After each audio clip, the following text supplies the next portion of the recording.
Hoje nós falaremos sobre reformas religiosas. Dentre as reformas religiosas, eu destacarei três: a reforma luterana, a reforma calvinista e a reforma anglicana, ok? Para entendermos as reformas religiosas, para entendermos este momento imprescindível do mundo ocidental, eu queria primeiro lhes informar que a liberdade de culto, ela nem sempre existiu. As escolas que nós temos como modelo hoje, nem sempre foram assim. O cristianismo, a religião cristã, nem sempre foi desta maneira. E, é claro, as reformas religiosas impulsionaram essas transformações.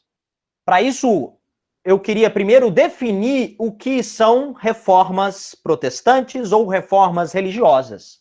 As reformas foram movimentos religiosos que rompeu com a autoridade da Igreja Católica, dando origem a novas religiões cristãs.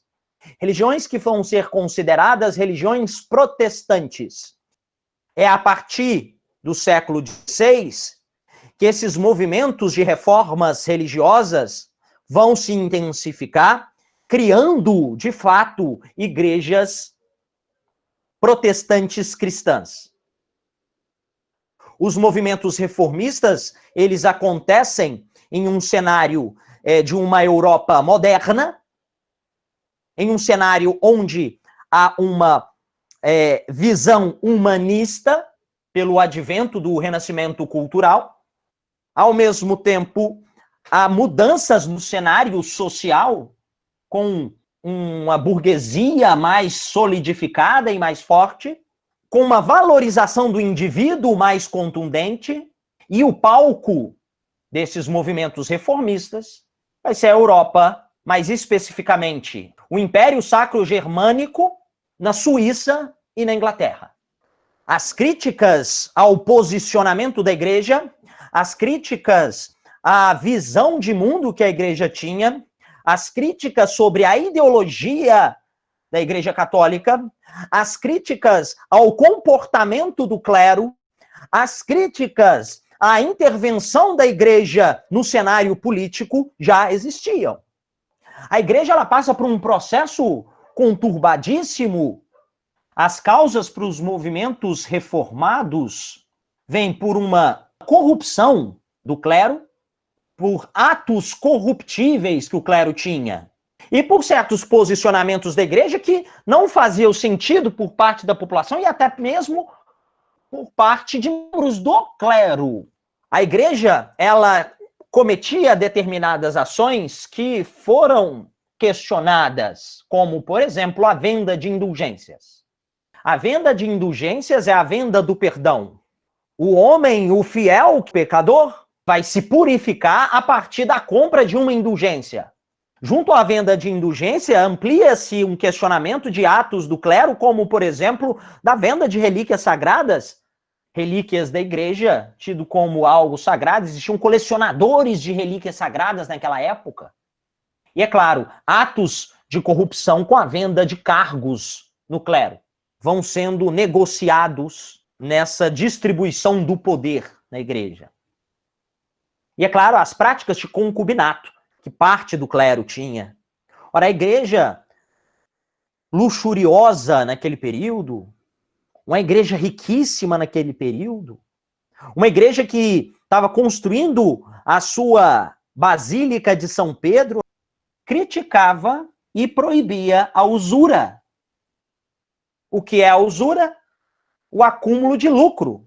A lucratividade e a usura era tido como pecado.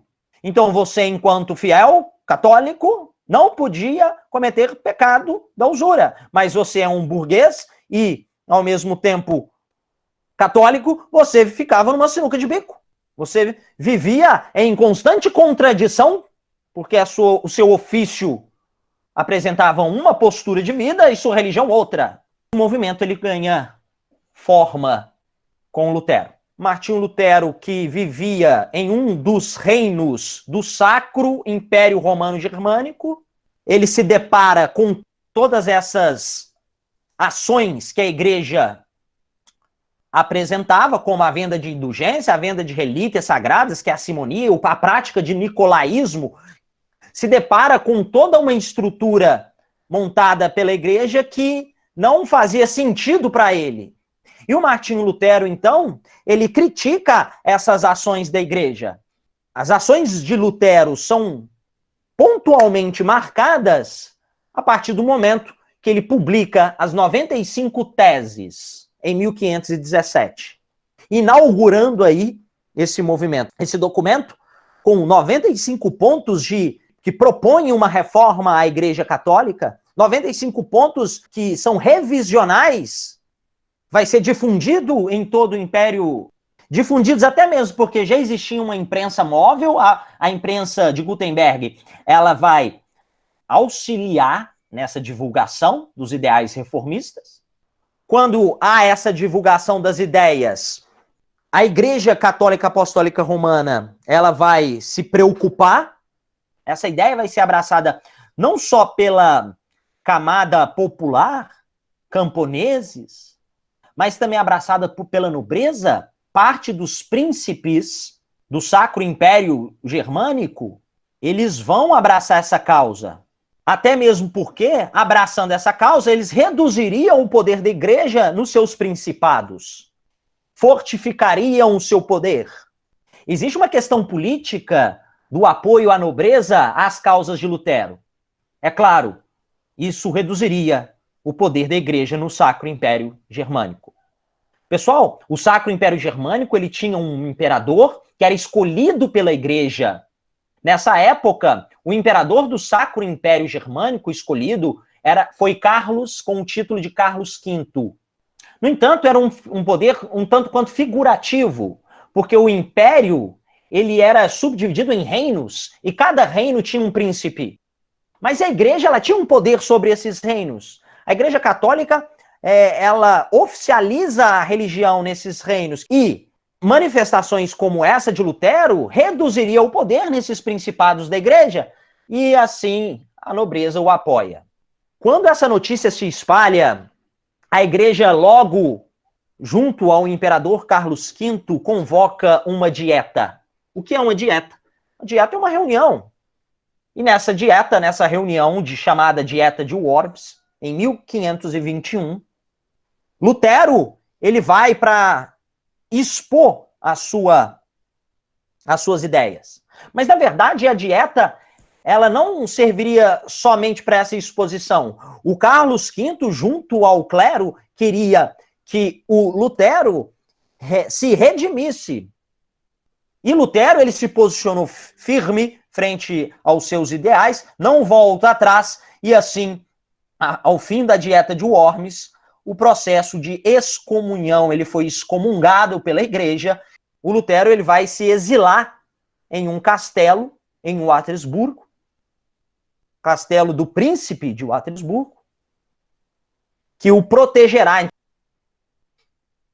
Por muito tempo ele vai ficar ali, ele vai traduzir a Bíblia. Ele vai pegar a Bíblia e traduzir para a língua comum, para a língua vulgar, ou seja, para o alemão.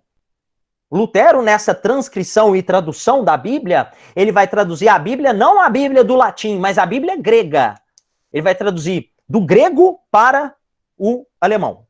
Essa ampliação e difusão das ideias de Lutero, pela tradução da Bíblia, pelas 95 teses, vai gerar um confronto no interior do Sacro Império Germânico. Imaginem que houve diversas mobilizações nas cidades e no campo. Guerras camponesas ocorrerão de 1522 a 1525, lideradas aí, muitos desses camponeses liderados por Mutzer. Mutzer era um líder que abraçou as ideias de Lutero, só que de maneira radical, reivindicando temas sociais como, por exemplo, o fim dos privilégios feudais, o fim de impostos feudais para os camponeses. A liderança de Mutzer junto aos camponeses vai gerar, então, até mesmo uma nova visão do luteranismo, que é conhecido como o anabatismo. O anabatismo é aqueles que negam o batismo por princípio, acreditando que o batismo tem que ser um batismo racional, só a partir da maioridade, da livre escolha e espontânea decisão do fiel. Essas guerras camponesas foram violentas, e essa violência não estava no roteiro de Lutero. Tanto é que Lutero ele vai contra essas guerras camponesas, ele se posiciona contrário a essa visão do anabatismo, a essa visão do Mutzer, a esse radicalismo. Essas guerras camponesas elas foram violentamente reprimidas pela cavalaria e infantaria desses reinos, desses príncipes, que vão apagar os ânimos desses camponeses. Em 1526, vai acontecer uma dieta em Spira, uma nova reunião em Spira, e depois, em 1529, uma segunda. Então, nós temos duas reuniões, uma em 526 e uma em 1529. Nessas duas reuniões, foi discutida a questão da liberdade de culto parcial ao luteranismo. O Lutero não participa dessas dietas, até por segurança. Representantes de Lutero foram. E até mesmo é nessas dietas que surge o nome protestantes, aqueles que protestam. Em 1529, foi apresentada a chamada Confissão de Augsburgo. A Confissão de Augsburgo nada mais é que um documento de exposição da fé luterana, exposição da doutrina da Igreja Luterana. É a reafirmação dos princípios luteranos. Em 1531 foi montada uma liga entre nobres, entre príncipes, chamadas de Liga Smalcalde. Essa liga ela foi montada porque mesmo com a apresentação, a exposição da doutrina luterana, ainda há um certo tipo de restrição por parte de Carlos V, junto ao Papa, para liberar o culto ao luteranismo. E assim os nobres, eles vão guerrear, alguns nobres, não são todos, mas eles vão guerrear contra a presença do catolicismo, da igreja, em seus principados. E nesse conflito entre católicos e luteranos, o fim se dará a partir da assinatura da Paz de Augsburgo, em 1555. Com a assinatura da paz, foi decidido, então, que cada príncipe, ou cada reino do império, poderia escolher qual religião seguir, a luterana ou a católica. Aqui na imagem de fundo, a Igreja Luterana de Petrópolis. O luteranismo em Petrópolis é muito forte devido à comunidade alemã que foi para lá, para a construção da cidade no século XIX. A estrutura da igreja luterana é bem similar com a estrutura física de uma igreja católica. Internamente e externamente é muito similar. A doutrina luterana, ela acredita que a salvação se vem pela fé e não pela compra de indulgências. As sagradas escrituras, elas devem ser interpretadas pessoalmente. O culto seria um contato direto entre o fiel e Deus. Eles valorizavam a leitura de salmos da Bíblia, conservaram 2 sacramentos somente, que é o batismo e a Eucaristia. Houve uma discussão grande com relação ao simbolismo da Santa Ceia. E os luteranos acabaram afirmando que a ceia, ou seja, o momento da Eucaristia, é um momento de consubstanciação da hóstia. Ou seja, a hóstia é um simples símbolo do corpo de Cristo e não se transforma em corpo de Cristo. A hóstia não é transubstanciada. A Igreja Luterana nega aquela hierarquia da Igreja Católica e elimina até mesmo o celibato. Diferente da Igreja Luterana, nós temos aí um novo movimento, o calvinismo. Existem pontos em comum e pontos que são contrários à reforma luterana. O calvinismo, é claro que ele vai beber nas águas do movimento luterano, mas tem certas particularidades que é desse movimento reformado, conhecido assim, a reforma calvinista. O local é a Suíça, mas depois ele se estenderá para outros países, como a França e a Inglaterra, Mas a reforma calvinista, o seio dessa reforma vai ser nas cidades da Suíça. Cidades que são tipo cidades-estado, cidades independentes, repúblicas, que eram muitas delas administradas por burgueses. Nós temos dois representantes do calvinismo, o Zwinglio, precursor do movimento, e depois o João Calvino. Calvino, que foi influenciado, como eu disse, por Lutero, francês, mas radicado na Suíça.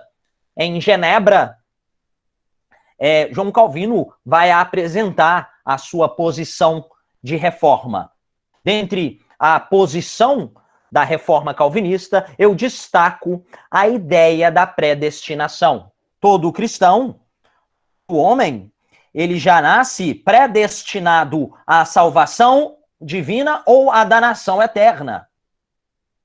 Como você, enquanto fiel, vai descobrir se foi predestinado à salvação ou danação? A partir de sinais durante a sua vida. E esses sinais são claros. Portanto, se você foi predestinado à salvação divina, o sinal é o progresso econômico, o trabalho bem feito, a produção pelo trabalho, o cumprimento de deveres, a pureza de espírito. Todos esses pontos são sinais, indícios à salvação. Logo, se você progride economicamente pelo fruto do seu trabalho, isso seria, então, indicativo, um sinal à salvação. Entendeu? A ideia da predestinação, então, está ligada excepcionalmente até mesmo a essa camada da sociedade, a burguesia. E lembrem-se, olha, o calvinismo, ele está surgindo no seio de uma sociedade altamente burguesa na Suíça. E é claro que esses burgueses, eles vão abraçar a ideia da predestinação, vão abraçar a causa do calvinismo, até mesmo porque eles, enquanto católicos, são pecadores. Agora, enquanto calvinistas, recebem o reino dos céus. Pela doutrina calvinista, então, o João Calvino escreve alguns pontos que devem ser levados em conta, como, por exemplo, para Calvino, todo fiel e todo o clero devem estudar de maneira criteriosa as Sagradas Escrituras. A Bíblia ela deve ser bem compreendida. Por isso mesmo a importância da educação para os pastores e para os crentes em geral. Além disso, a própria predestinação divina. Como eu disse, o amor ao trabalho, a economia, a riqueza material interpretados como sinal. Mas prestem atenção, pessoal. A predestinação divina não visa aqui uma exaltação à riqueza. Não existe aqui a ostentação. A manutenção de dois sacramentos, da mesma maneira que o luteranismo, a Eucaristia e o batismo. Não há culto a imagens na doutrina calvinista. E, ao mesmo tempo, a doutrina calvinista também fala que o clero, né, ou no caso o pastor, ele não precisa de usar paramentos. Ou seja, não existe aquelas túnicas, não existe uma vestimenta específica para o padre. Não existe paramentos. Os calvinistas vão ser chamados de presbiterianos, puritanos e huguenotes. Depende da região, puritanos na Inglaterra, presbiterianos na Escócia, huguenotes na França. A terceira e última reforma que eu queria apresentar para vocês é a reforma anglicana, uma reforma diferente das duas últimas, porque foi uma reforma introduzida pela coroa britânica. Foi uma reforma apresentada por ação direta do rei, o rei Henrique VIII.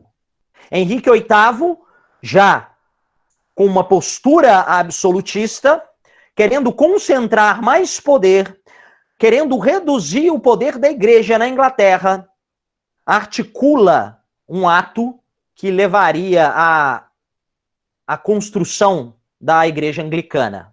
Uma igreja construída pelo Estado, entenderam? Então, alguns motivos levam à construção da igreja anglicana. O primeiro é para romper com a fragmentação política. Então, é para ampliar os poderes do rei, a ampliação do poder de terra, a ampliação do poder real e a redução do poder eclesiástico. E, como último ponto, não menos importante, o Henrique VIII, na época casado com Catarina de Aragão, de descendência espanhola, e Catarina de Aragão não dá um homem, não dá um filho para Henrique VIII, para ser o sucessor do trono. Então, Henrique VIII, ele pede a anulação do casamento com Catarina de Aragão, não só por isso, mas também tinha aparecido na corte uma mocinha, Ana Bolena. Ele vai tentar, então, fazer esse pedido de anulação do casamento com Catarina de Aragão. Há uma negação desse pedido por parte do Papa. E o rei, então, fica enfurecido. Em 1534, o ato de supremacia, o Grande Conselho Real, junto ao rei, eles vão, então, criar o ato de supremacia, outorgar esse ato, onde anularia-se o casamento com Catarina de Aragão e, ao mesmo tempo, criaria uma igreja da Inglaterra, a igreja em que o rei é o sumo sacerdote, o rei é o sumo pontífice, o rei é o representante maior da igreja anglicana.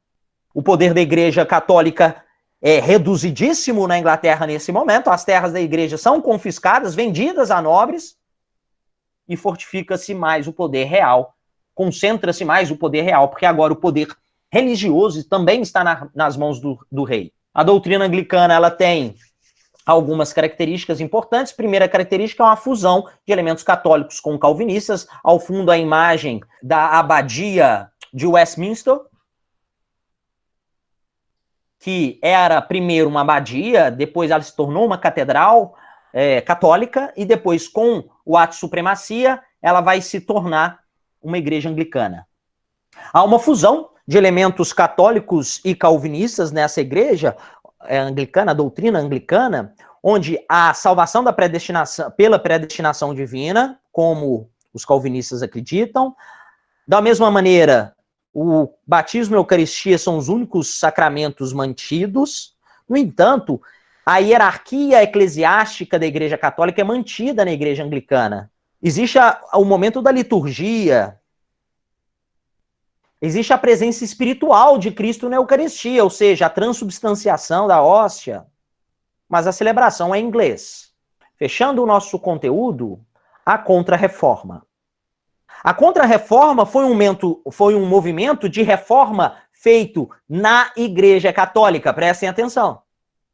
A Contra-Reforma, ela veio de maneira tardia. São ideias criadas para reformar a Igreja Católica contra o movimento protestante. Então, são medidas para conter o avanço do protestantismo na Europa. Existem 3 características importantes, ou 3 medidas na Contra-Reforma, que é a via da educação, da catequese e da Inquisição. Eu vou explicar mais a fundo.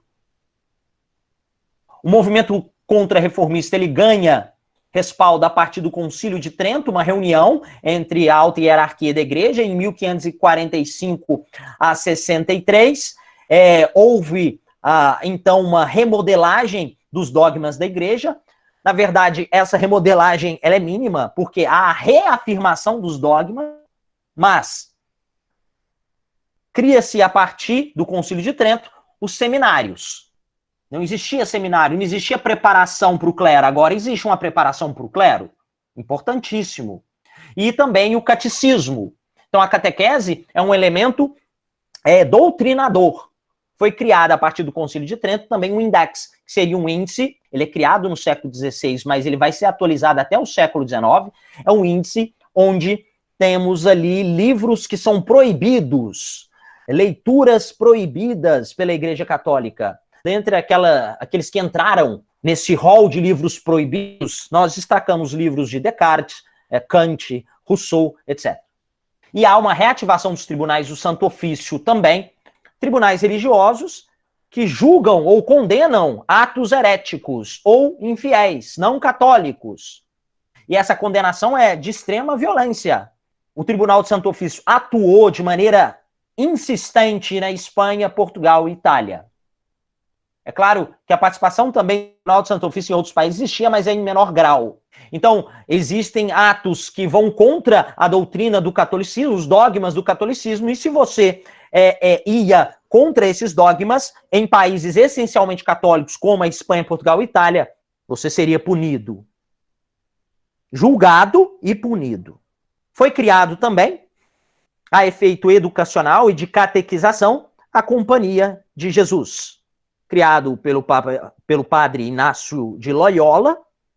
A Companhia de Jesus, ou os jesuítas, vão buscar novos fiéis, principalmente na América e na África. A participação dos jesuítas é crucial para a educação e catequese, conversão dos nativos. Aqui no Brasil, as missões jesuítas, as reduções jesuíticas na América Espanhola, e assim vai. Então, essa conversão amplia o número de fiéis, você consegue ampliar, então, esse contingente de fiéis da Igreja Católica pela catequese, pela conversão. E a catequese, ela existe não só no Novo Mundo, mas existe também em outros países do Velho Mundo. As medidas da Contra-Reforma foram medidas importantes para a igreja conseguir se manter e, ao mesmo tempo, se reestruturar. Pessoal, eu espero que tenham entendido, gostado do nosso conteúdo da aula de hoje, e ficamos